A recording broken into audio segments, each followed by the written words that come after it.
Hey, welcome. If you enjoy these kinds of creepy true stories, feel free to like and subscribe. It really helps. Now turn off the lights, get comfortable, and enjoy the darkness. Good night. I need to tell someone about this. I haven't spoken about it out loud, not to my friends, not to my family, not even to myself in a mirror. But it's been festering in the back of my head for almost a year now, and I swear if I keep it inside any longer, I'm going to lose my mind. I didn't imagine it. I know what I saw. I know what I felt. It was real. God help me, it was real. It started last October. I'd taken time off work, bought myself some new hiking gear, and planned a solo trip through a part of the Allegheny Mountains I hadn't explored before. I'd done solo hikes before, nothing too crazy, just 2 or 3 day treks, but I always made sure to prepare. This time was no different. I mapped out my route on GPS, printed out a physical map as backup, packed food, water, survival gear, even a flare gun. I left a detailed itinerary with my brother. I was ready, or at least I thought I was. The first day went fine. It was chilly but clear, and the trail was practically empty, which was perfect. I camped just off the path that night, made a small fire, and fell asleep to the sounds of crickets and wind in the trees. The kind of silence that feels like a hug when you're used to city noise. I remember thinking, this is exactly what I needed. The second day was different. I woke up to a low fog hanging over everything. Not unusual, especially in the mountains, but something about it felt off. It was too thick, too heavy, and it didn't burn off like fog usually does once the sun rises. I packed up and got moving anyway. I had a long stretch to cover that day, and I didn't want to waste daylight. By mid-afternoon, my GPS started glitching. It wasn't completely dead, just confused. The little arrow that showed my position kept jittering, like it couldn't decide where I was. I wasn't too worried. I still had my compass and map, and I knew roughly which direction to go. But it slowed me down, and I was getting tired. That's when I saw the sign. It was old, wooden, and almost completely swallowed by vines, but it was definitely a town sign. Hand-carved letters, faded but still legible. Welcome to Daggerhorn. Estimate 1847. I stopped. I stared at it for a long time, trying to remember if there was any town marked on my map nearby. There wasn't.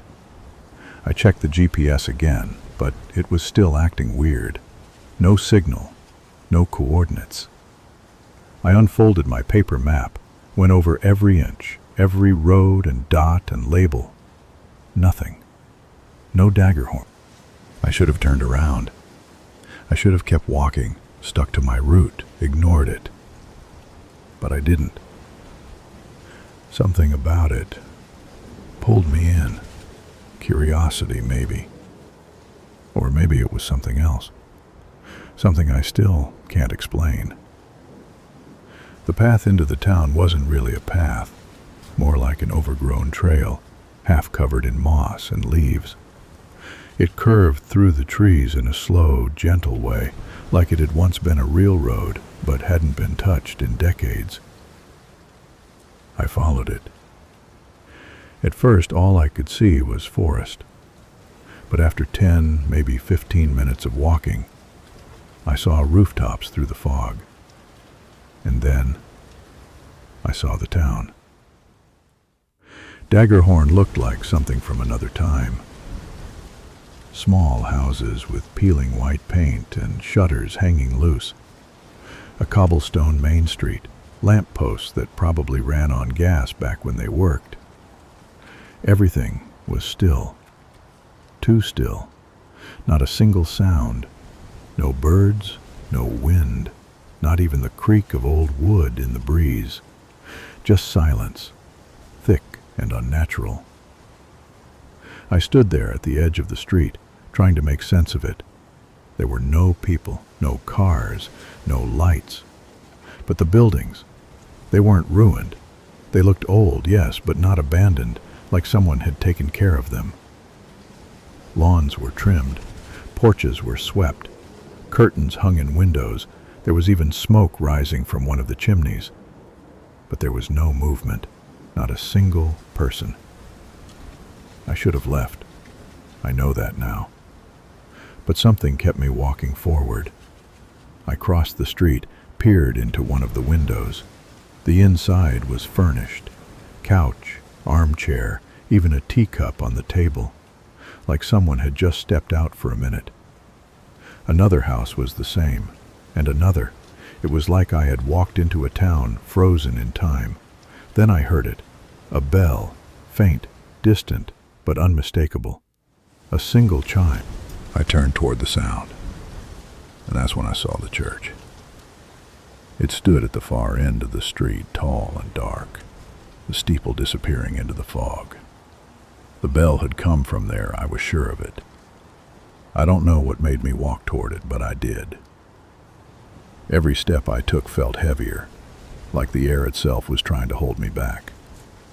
When I reached the church, the door was already open.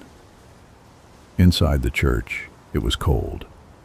Not just chilly, but bone-deep cold, like the kind that seeps into your skin and settles behind your ribs, the kind that doesn't go away, no matter how long you've been indoors. The pews were perfectly arranged, not a speck of dust on them. The stained glass windows, though fogged from the outside, cast pale colors across the walls. Everything looked untouched, preserved. But still, there wasn't a single person in sight. I stepped inside, calling out. Just once. Hello? My voice echoed in a way that didn't make sense. The room wasn't that large, but the echo went on just a little too long, and it didn't come back the way it should have. It was like something swallowed part of the sound and sent the rest back to me, wrong, off, slightly distorted. I should have turned around, but instead, I walked further in, drawn toward the altar. That's when I noticed the painting hanging behind it. It was massive, almost wall-sized. At first glance, it looked like a typical religious scene. People kneeling before a robed figure under a black sun. But the longer I stared, the more I realized something was twisted. The faces of the people were blank. Not blank as in peaceful. Blank as in no eyes, no mouths, just smooth skin. And the robed figure wasn't quite human. Too tall, too thin, arms too long. Its head was covered by a dark hood, and from under it I swear I could see movement, shifting, like it was breathing, like it was watching me. Then the bell rang again. But this time it was louder, closer, not from the steeple, from inside the church. I spun around. There was no one there, but the door I came through was closed, and I hadn't closed it. I tried to move, to run, to get out, but I couldn't. My legs were frozen. Not from fear, not entirely. It was something else, like the air had turned to syrup around me, thick and heavy. Every movement took effort, like I was underwater. That's when I heard the footsteps. Slow, steady, on the wooden floor behind me. Each one echoed far too long. I didn't turn around. I couldn't. Every cell in my body screamed, "Don't look." So I closed my eyes and whispered, "This isn't real." But I knew it was. I could feel the presence behind me. Close, watching, breathing. Then I felt something cold brush my neck. Not a hand, not quite. It felt like mist, but it moved with purpose. And then everything went black. I don't know how long I was out. When I woke up, I was lying on the forest floor, a few hundred feet from where I'd first seen the dagger-horn sign. The sign itself was gone, completely. No trace of the post, no broken wood, nothing. I checked my GPS, fully working again. I checked my map, still no town marked anywhere near there. I made it back to civilization later that night, shaken, silent. I haven't been back to the woods since. I don't go hiking anymore. I can't, because sometimes, late at night, when the wind is still, I hear that bell again, just once. And it's always closer. I wasn't supposed to be there. None of us were. The forest, known as Marrowbone Woods, had been off limits for years, fenced off with rusted, sagging metal bars and old yellow signs, warning anyone who cared to read, private property, no trespassing. But late at night, when the world feels distant and time slows down, rules seem less real, and curiosity becomes a dangerous game. We were 4 college kids. Me, Jake, Sasha, and Tyler. And we thought we were invincible. We thought the stories were just local legends, campfire tales to scare tourists and thrill seekers. They spoke of people vanishing, never to be found, of strange lights weaving between the trees like ghostly flames, of screams echoing through the dark that weren't animal or human. We laughed at those tales, joked about bringing ghost hunting equipment and recording something supernatural to prove our bravery to our friends. The night was still when we climbed over the fence. The moon was hidden behind thick clouds, casting everything into a pitch-black silence that swallowed even the sound of our footsteps. The forest seemed to breathe, heavy and slow, like a beast waiting patiently. At first, the woods were just woods. Tall, twisted trees with bark like cracked skin, gnarled roots clawing at the earth. Our flashlights cut narrow cones of light through the darkness, bouncing from dry leaves to broken branches. We joked, laughed nervously, dared each other to go farther. But after about 20 minutes, the laughter faded, replaced by a creeping sensation. A weight settling over us like unseen hands gripping tight. The air thickened until every breath felt like sucking through wet cloth. The sounds of the night dimmed. The usual chirps, rustles, and whispers vanished, replaced by a suffocating silence so complete it roared in my ears. And then we found it, the shack. It wasn't on any of our offline maps. It sat in a small clearing, half swallowed by vines and rot. The wood was splintered and stained, the roof sagging like it might collapse if touched. But the door was open, creaking slightly in the stillness. We should have turned away then, but something drew us in. Inside was a single room, lit by an oil lamp that burned with a steady, unnatural flame, casting long shadows on walls covered in scratches and symbols carved deep into the wood. The carvings were frantic. Some looked like letters from an unknown language. Others twisted shapes that seemed to squirm in the flickering light. At the far end hung a cracked mirror.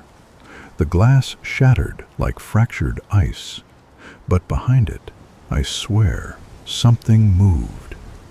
A face appeared, pale and distorted, with no eyes, no mouth, just smooth shifting flesh like liquid skin. The thing blinked, not with lids, but with a ripple that crossed its face in waves. A sudden bell tolled far off, or maybe it was inside my head, because the sound wasn't right. It was too loud, too close, and it shook the very air around us. That's when the panic hit. Jake shouted, and the sound shattered the silence, and suddenly everything exploded into chaos. We ran. Branches tore at our clothes, roots grabbed our feet, but the forest seemed endless and confusing. I got separated almost immediately, swallowed by the darkness and the thick brush. My flashlight flickered, then died, leaving me in total blackness. My phone had no signal, no light, nothing to guide me. Then the whispering began, faint, like breath on my ear, calling my name over and over in voices that weren't quite human. I spun, trying to find where it came from, but the voices moved with me, surrounding me, mocking me. Then footsteps, slow, heavy, deliberate, sounded behind me, breaking branches but never coming closer. I dropped to the ground, crawling under dead branches and fallen leaves, trying to be invisible, trying to disappear. Hours passed in a silence filled with dread. I dared not breathe. I dared not move. Then I saw it. Tall, impossibly thin, with skin like wet parchment stretched too tight. It glided across the forest floor, making no sound except for the occasional wet click like bones tapping together. Its face was featureless, smooth as marble, but I knew it was looking at me, sensing me, hunting me. I held my breath as it stopped mere inches away from where I had been hiding, sniffing the air with a slit that pulsed rhythmically. I couldn't look away, couldn't scream, couldn't move. Then, with a snap of its neck, it turned toward me, not with eyes, but with pure knowing. It found me. I ran blindly through the woods, branches slashing at my skin, my heart pounding so loud I thought it might burst. I tripped and fell into a patch of damp earth, cold and sticky with blood. Jake's backpack lay nearby, torn open and empty. His phone was crushed, screen shattered beyond repair.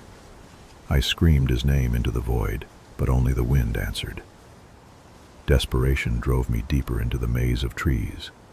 I found a hollow beneath a fallen tree and squeezed inside, curling into a ball as tears burned my eyes. The creature circled me, dragging something heavy, its clicking sound growing louder, closer. The waiting was unbearable. I felt my mind fracturing, caught between fear and hope, reality and nightmare. I don't know how long I stayed there, but when I woke, the sky was pale with dawn. I stumbled out of the forest, bloodied and broken, finding a lonely highway where a passing trucker stopped to help. The others were gone, swallowed by marrow-bone woods without a trace. Police searched but found nothing. No shack, no signs of struggle, only my footprints and a broken flashlight. Weeks later, my phone rang.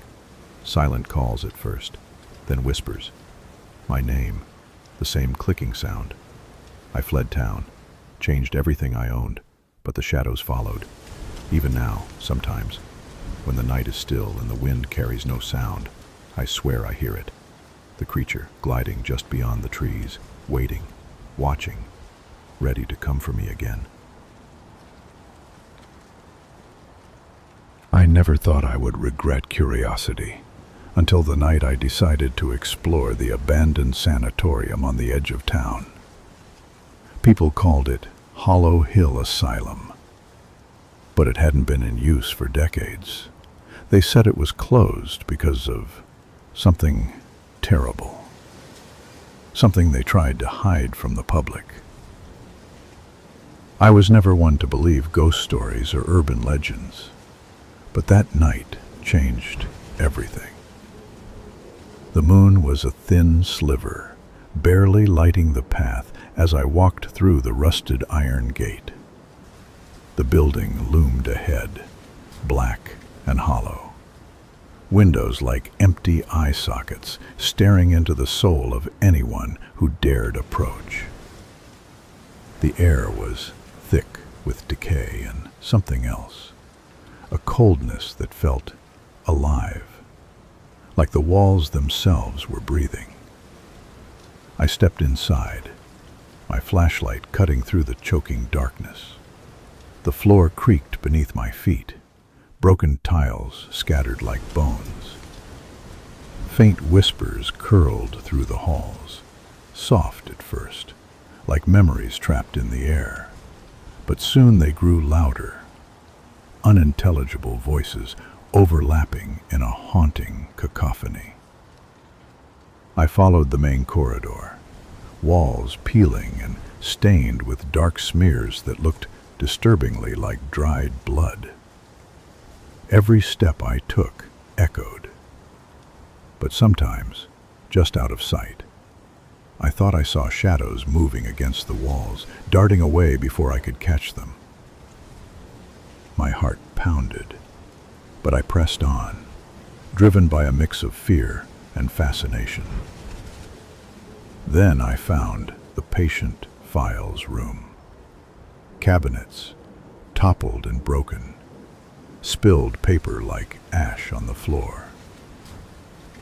I picked up a folder, its label faded, but the date was from the late 1940s. Inside, notes scribbled in frantic handwriting described patients suffering from terrifying hallucinations, speaking of the watchers, shadowy figures that haunted their dreams and crept through the halls at night. The doctor's notes became desperate. Warnings about something beneath the building, something that fed on fear itself. Suddenly, the door slammed shut behind me. The sound was so loud it made me jump, and my flashlight flickered violently before dying, plunging me into a suffocating darkness so complete I felt like I was drowning in a void. Then the whispers returned, closer now, circling, weaving through the silence like a living fog. I fumbled with my phone for light, but it was dead. Panic surged. I pounded on the door, screaming for help, but only silence answered. Then came the footsteps, slow, deliberate, dragging. They weren't my own. The passage opened into a basement chamber, walls slick with mold and dark stains that pulsed like bruises. In the center was an old, rusted operating table, its leather straps torn but still stained with what I could only guess was blood. Then I heard it, a soft weeping coming from the far corner. I edged closer, the sound growing louder and desperate. There, crouched in the shadows, was a figure, a woman, dressed in tattered hospital gowns, her skin pale and stretched too tight over brittle bones. Her eyes were black pits, and tears of dark liquid streamed down her hollow cheeks. She looked up at me, and I felt my soul freeze. Her mouth opened wide in a silent scream, but no sound came out. Suddenly the room plunged into chaos. The walls began to bleed, the dark stains seeping and spreading like living shadows. The figure lunged at me with unnatural speed, and I barely dodged, stumbling back up the stairs with the sound of frantic scratching chasing me. Outside, the night had turned into a storm. Rain hammered the broken windows, thunder growled like an angry beast, and the wind howled through the hollowed-out asylum like a chorus of lost souls. I ran blindly through the halls, but every door I tried was locked tight. Every corridor twisted into a maze I couldn't escape. Then I saw them, other figures emerging from the darkness, patients long dead, their faces distorted with agony and rage. They reached out with skeletal hands, whispering curses in voices that scraped my mind raw. I hid in the chapel, collapsing behind the altar as their footsteps thundered closer. I could feel their cold breath on my neck, the overwhelming despair crushing down like a weight. And then I heard a voice, clear and calm amid the chaos. "You shouldn't be here." I dared to look up. Standing in the doorway was a man, pale and thin, his eyes empty like the abyss. He smiled, a cruel, twisted smile, and said, "They're hungry. They want to stay alive, and they'll feed on your fear until there's nothing left." I tried to scream, but the sound caught in my throat as the figures closed in, their hollow eyes burning with hunger. The last thing I remember was the cold touch of death brushing my skin and the asylum swallowing me whole. Days later, my friends found my phone near the gate. It was filled with recordings, static, faint cries, and at the very end, a whisper, "Don't come back." I was a part of a volunteer urban exploration group. Not one of those reckless TikTok clout chasers, but a more serious team that documented forgotten places for historical preservation. One of our members, Eric, got wind of an abandoned Soviet-era town in Eastern Europe, left untouched since the late 1980s. No coordinates on the internet, no official name on the maps, just rumors. A single satellite image and local whispers about the city that swallowed itself. That alone should have been enough of a warning. We were 5 in total, well-equipped, experienced, with battery packs, maps, emergency kits, satellite phones, everything but a damn clue about what waited for us. We hiked through dense forest for hours before emerging onto a cracked road overgrown with moss. Street signs were faded to ghosts of Cyrillic letters. Broken buildings loomed ahead like forgotten sentinels. The place felt wrong immediately. Not just decayed or forgotten, but as if it had been drained of time itself. The air was stale, unmoving, as if it hadn't shifted in decades. But the town, it wasn't entirely still. Somewhere in the distance we all heard a rhythmic sound, a swing creaking in windless air, a child's laughter, high-pitched, echoing like it had traveled from decades ago and got stuck between the buildings. We pressed forward, documenting every corner, but I kept noticing something unsettling. None of our equipment showed a GPS signal, and all our watches started running out of sync. By hour 3, they were spinning in different directions. Time didn't seem to work the same here. We found the school first, a monolithic gray structure with shattered windows and moss-covered desks. Children's drawings still clung to the walls, but the faces had all been blacked out or smeared, violently erased. In the center of the floor lay a perfectly clean tricycle, red and gleaming, as if it had just been placed there. No dust, no scratches. That was the first time I felt it watching us. Not someone. Something. A presence that wasn't curious or hostile, but ancient and patient. We split into 2 groups to cover more ground, and that was our mistake. My group, me, Eric, and a woman named Zoe, explored the residential block next. There were 7 tall apartment towers, each identical. We chose one and began ascending. Floor by floor, every door was open. All the furniture left behind. Plates still on tables. Beds still made. We ran to it, but it wouldn't budge. No lock, no obstruction. It simply wouldn't open. That's when the lights came on. The entire building lit up with a low humming, and old radios in each apartment began playing something, not music, not even a language. It was whispers. Hundreds of voices, overlapping, breathing, begging, screaming. One voice stood out.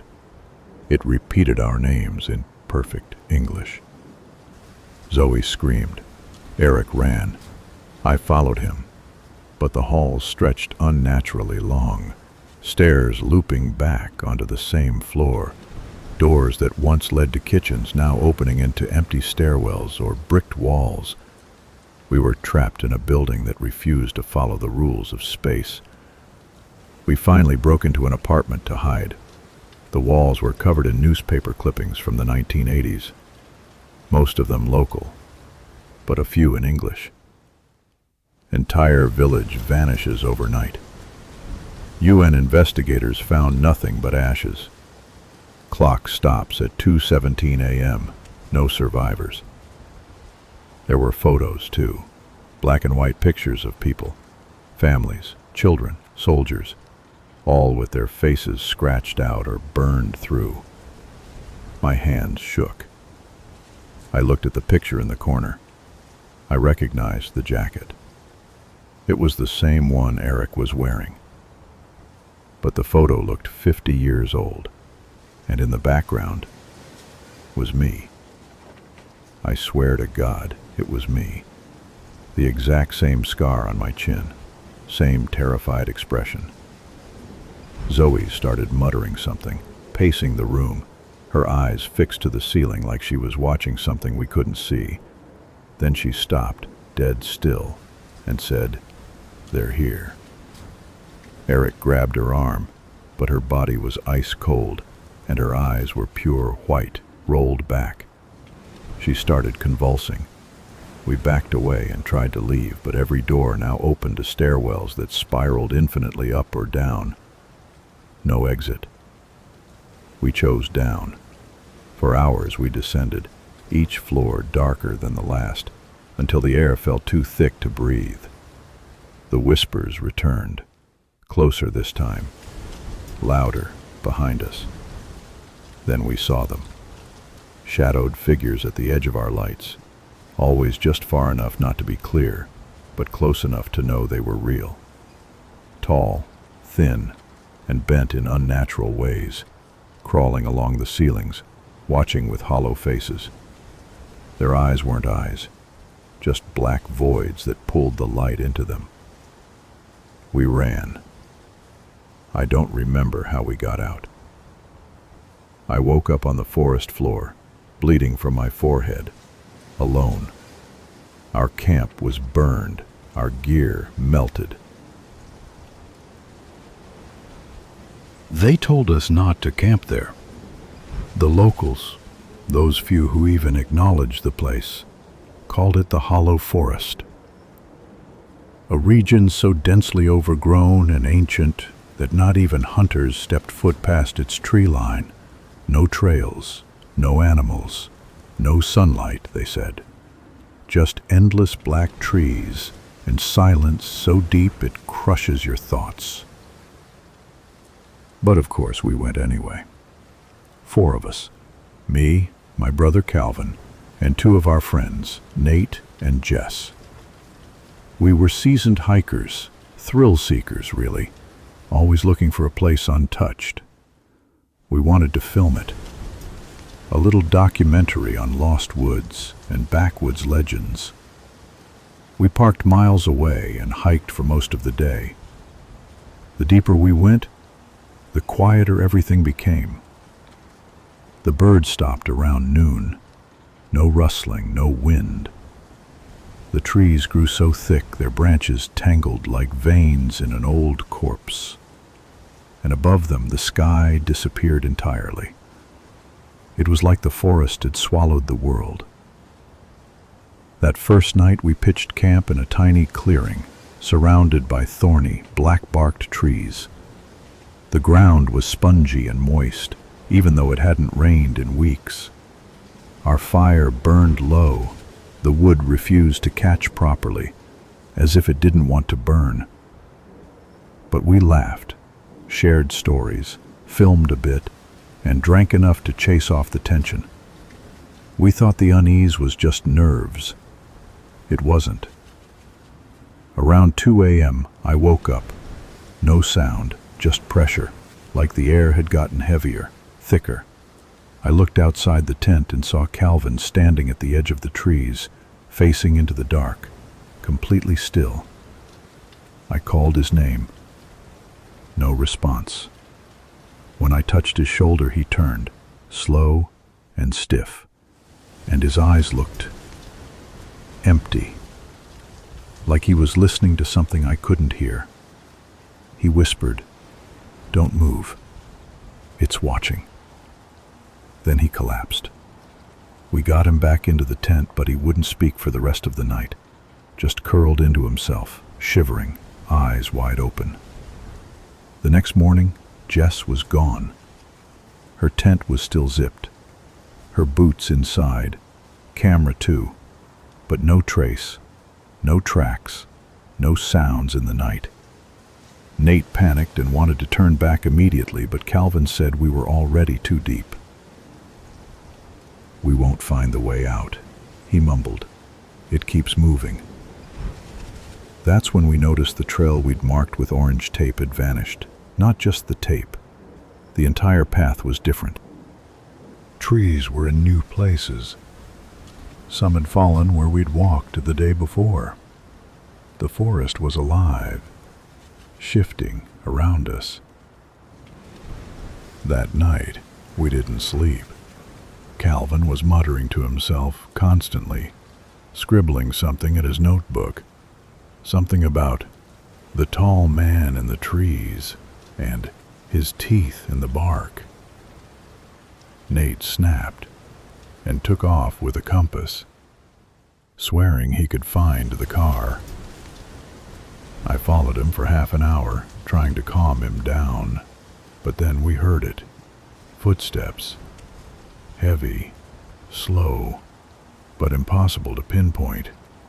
They came from everywhere and nowhere at once. We crouched, hidden under a fallen tree. The forest fell into complete silence again. No heartbeat, no breath.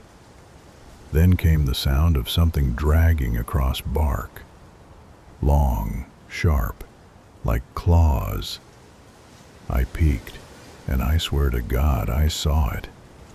Something towering, thin, pale, almost blending with the trees. It didn't walk. It just shifted forward, without motion. No eyes, just a mouth too wide, stretched vertically across its face, filled with crooked bark-like teeth. It tilted its head in one slow, unnatural motion and sniffed the air. Then it turned and vanished. Nate lost it. He ran. I stayed hidden for hours, too scared to move. When I returned to camp, everything was gone. The tents, the fire pit, Calvin's notebook. Only the trees remained, but closer now, tighter. They'd moved again. I wandered for what felt like days. My phone had long since died. No stars above, just an endless black canopy. I drank from puddles, chewed moss, talked to myself. Then, one night, I heard Calvin calling my name, whispering it, just out of view. When I followed the voice, I found a small hollow in the trees, like a nest. Inside, dozens of old hiking packs, bones, scraps of clothing, shattered phones, journals soaked in blood. I found Calvin's too, but it was empty, just the cover. That's when I realized I wasn't alone. The dragging started again, right behind me. I ran until my legs gave out, then crawled, then screamed. The last thing I remember is falling, tumbling down a ravine, hitting my head on a rock. I woke up 2 days later in a hospital bed. A hunter found me on the edge of the highway, barefoot, bloodied, delirious. They said I'd been gone for over a week.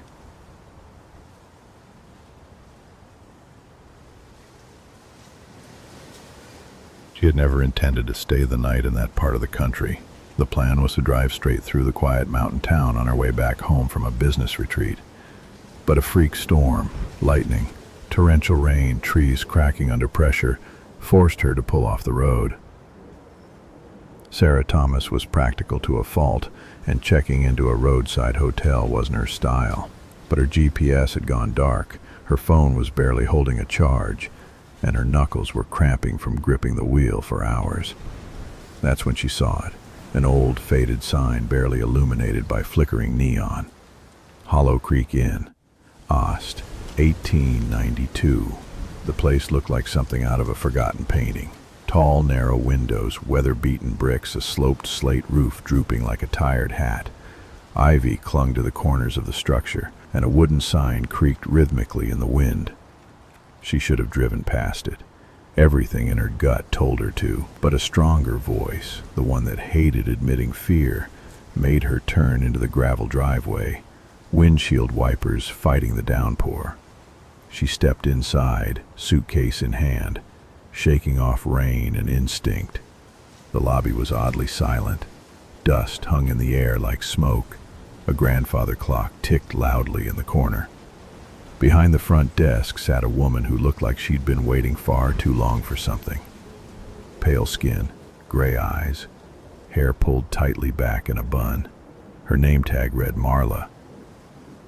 "Checking in?" she asked, voice brittle like dry paper. "I guess so," Sarah replied, voice low and uncertain. "Just for the night."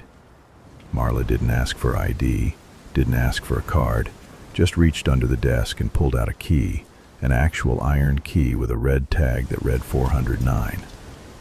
"It's a quiet room," she said, her eyes never leaving Sarah's face. "You'll sleep well." There was something off about the way she said it. Not kind, not welcoming, almost like resignation. Sarah's boots echoed on the hallway's hardwood floor as she made her way to the elevator. The old contraption groaned with effort, each floor creaking by like a reluctant confession. When the doors opened to the 4th floor, she was met with silence so complete it seemed to breathe. Room 409 was at the end of the hall. She unlocked the door, stepped inside, and immediately felt like she was being watched. The room was dim. Heavy burgundy curtains blocked the windows. Furniture sat rigidly in place as if no one had touched it in decades. A mahogany desk, a brass-framed bed, a worn velvet armchair near the window. She set her suitcase down and turned on the bedside lamp. The bulb flickered, then settled into a weak yellow glow. The air smelled faintly of lavender and dust. Or was it mold? She sat on the bed, let out a long sigh, and tried to convince herself it was fine. Temporary. Just until the rain stopped. Maybe in the morning she could leave early. Maybe she'd laugh about this later. But she wouldn't laugh. She went to the bathroom, turned on the light. Old porcelain sink, a clawfoot tub, an antique mirror above the sink, clouded at the edges like something trying to hide. She undressed and stepped into the hot water, trying to let it wash away her unease. She had her eyes closed when she heard it. A whisper. So faint it could have been a trick of the steam, but it came again. This time, she was sure. A voice. Not hers. Not outside. Not above. From the mirror. Sarah whipped the curtain aside, heart thudding. She stood there dripping, shivering more from fear than cold. The mirror was fogged over, nothing visible. She hesitated, reached out, and wiped a clear circle into the glass. For a second, there was only her own terrified face. Then something else. For just a flash, she thought she saw someone behind her, a silhouette, tall, still. She spun around. No one. Water dripped from her hair to the tiled floor. She hadn't imagined that. She toweled off quickly, dressed, and went back into the main room. The bed was unmade. She was sure she hadn't left it that way. Her suitcase was slightly open, her clothes inside ruffled like someone had sifted through them. Had housekeeping come in already? No, that wasn't right. She walked over to the window and pulled the curtain back just enough to peek out. Rain. Parking lot. Empty. Except her car's trunk was open. She stared for a moment, trying to understand. She hadn't left it open. She always double-checked. A habit, a rule. No way she'd missed that. Her hand moved to the lamp switch, and as the room went dark, she saw something move in the corner, just for a second.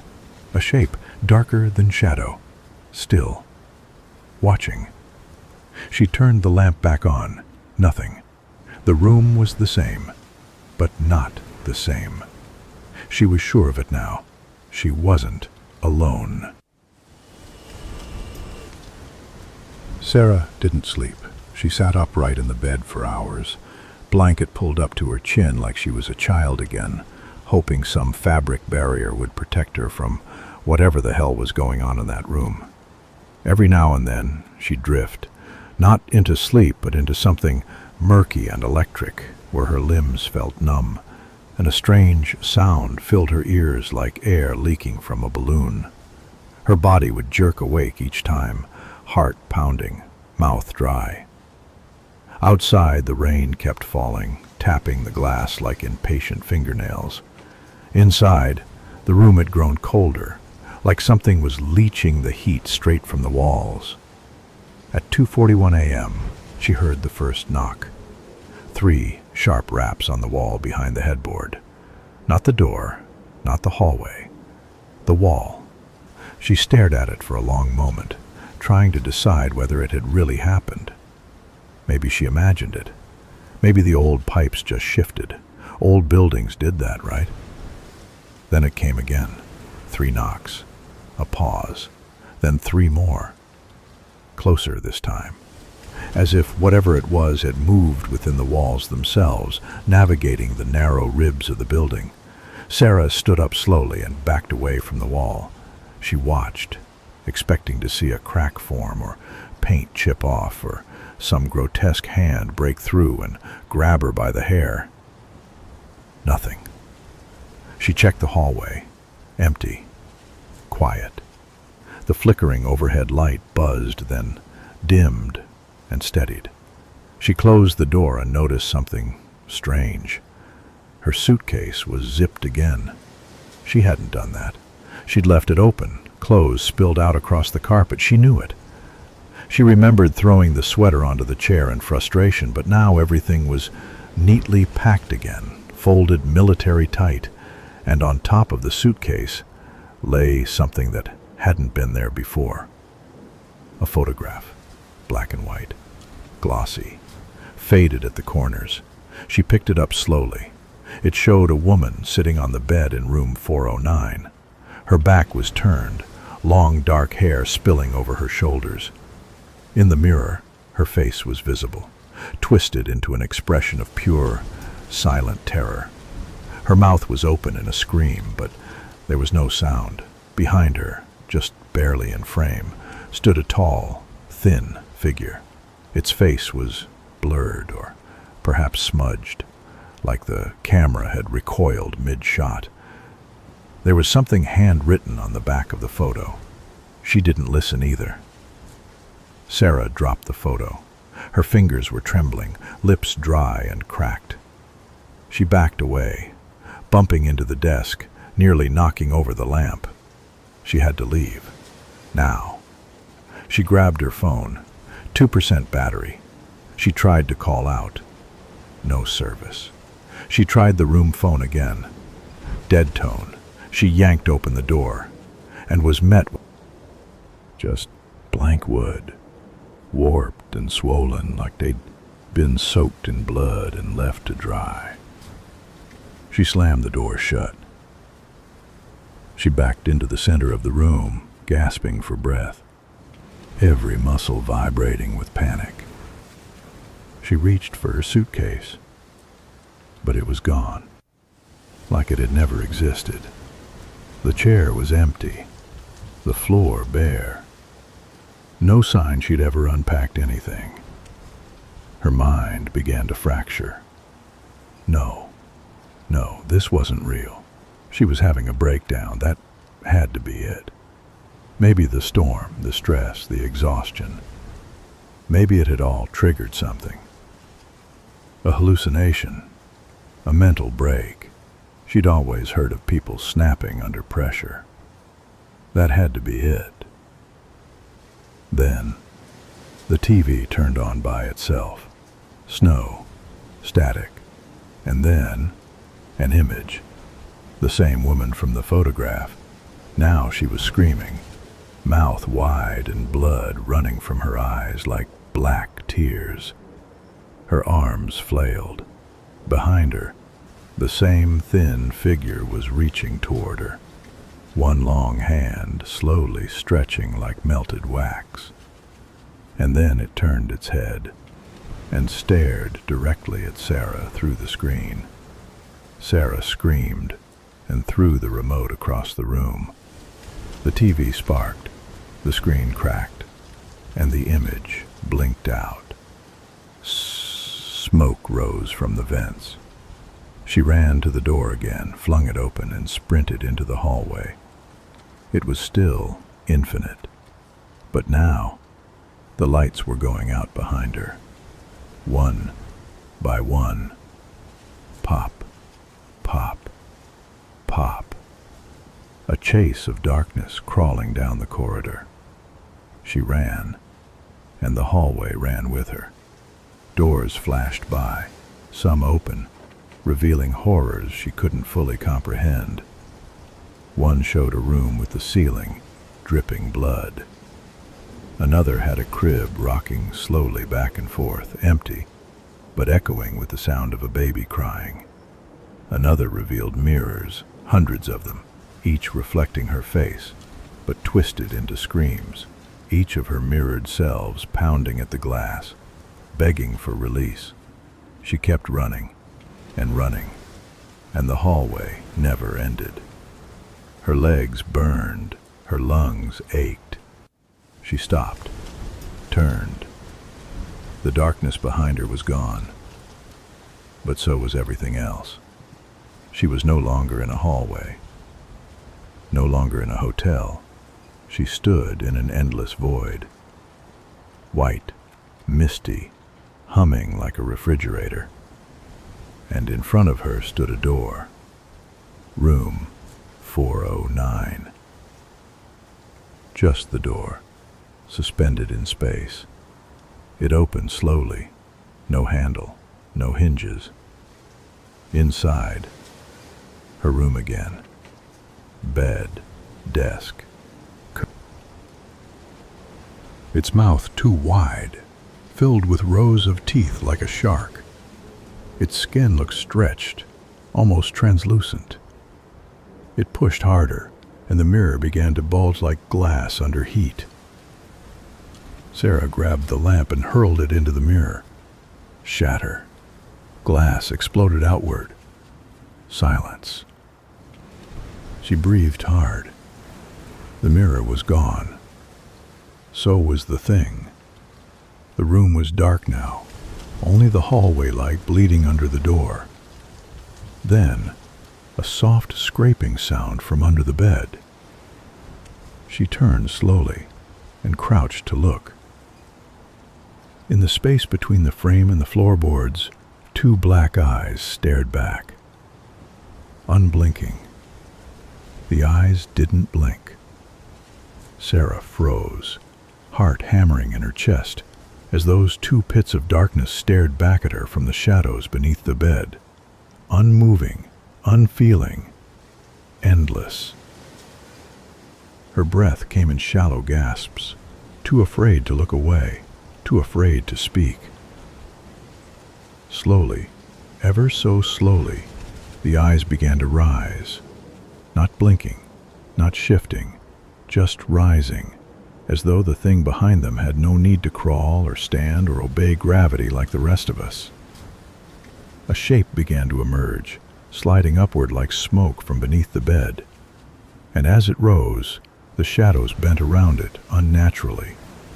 Sarah backed away until her spine hit the dresser, her body screaming to move faster, but her legs refused, locked by pure instinctive terror. It was tall, taller than a man, with limbs far too long, like they'd been stretched for centuries underground. Its skin was the color of ash, but with a sheen like wet glass, as if it were still being born from something damp and dead. Its face, if it could be called that, had no eyes now, only black sockets that seemed to pull light inward. Where its mouth should have been was just a long slit that curled open slowly, revealing layer upon layer of needle-like teeth, impossibly thin and impossibly many, as though they could slice through the space between thoughts. Sarah screamed, not just in fear, but in existential panic, in some deep, primal recognition that what stood before her was not meant to exist in this world, or any world. The creature didn't rush her. It only tilted its head, as if studying her, its mouth widening without sound. A silence so heavy fell over the room that it felt like sound itself had been vacuumed out of the air. And then, finally, it moved. Not walking, not gliding, but shifting forward in a way that bent the space between them, like a film reel skipping. In a last, desperate act, Sarah lunged for the door, hand grasping at the knob that now felt ice-cold and brittle. She turned it, yanked it open, and found herself not in the hallway. And then she saw them. Hundreds of figures standing along the rooftop edges, unmoving, silhouetted in the darkness. They were all staring at her. Some had no faces. Some had mouths stitched shut. Others held old keys in their hands, dangling from broken fingers. One by one they began to whisper. Not words, but fragments, names, phrases. The same sentence, over and over again, but always distorted. She let it in. She let it out. She is it now. Sarah clutched her head, feeling like her brain was fracturing under the weight of the sound, like every whisper was a nail driven into her skull. She screamed at them to stop, to leave her alone, but they didn't react.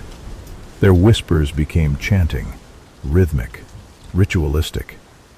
The figures raised their hands in unison, and the rooftop began to shift, ripple, melt. The ground beneath her turned soft like flesh. Her feet sank slightly into it. The sky began to peel open like wet paper, revealing a swirling void above, red and black and endless. A face formed in the sky, the same as in the mirror, only now it was larger than the building, smiling with teeth as long as alleyways, eyes stretching from horizon to horizon. "You are home," it said, without speaking. And Sarah felt something pull at her from within, not her body, but something deeper. Her memories, her time, her name. It all began to unravel, like a sweater being pulled thread by thread until all that remained was a vague idea of who she had been. She fell to her knees, weeping, not just in fear but in mourning. Mourning for the self she felt slipping away. The ground beneath her opened, a mouth within the rooftop, and hands reached out, pale and endless, dragging her downward. She screamed as they pulled her through, into a shaft of darkness where time didn't move, where reality flickered like candlelight. She fell, and fell, and fell, until suddenly she was standing, back in the hotel room, room 409. It was bright now, morning, Birds chirping faintly outside. Sunlight through the curtains. Her suitcase was at the foot of the bed, neatly packed. The TV was off. The room was quiet. It looked exactly like it had when she first arrived. For a moment, she wondered if it had all been a dream, a horrible, vivid nightmare. She laughed, but the sound came out strange, hollow. She walked to the mirror to check her face. She looked tired, a bit pale, but normal. She sighed and turned toward the door, ready to leave. That's when she saw the writing. In the mirror, behind her, backward, scrawled in something dark and red, like smeared blood. You never left.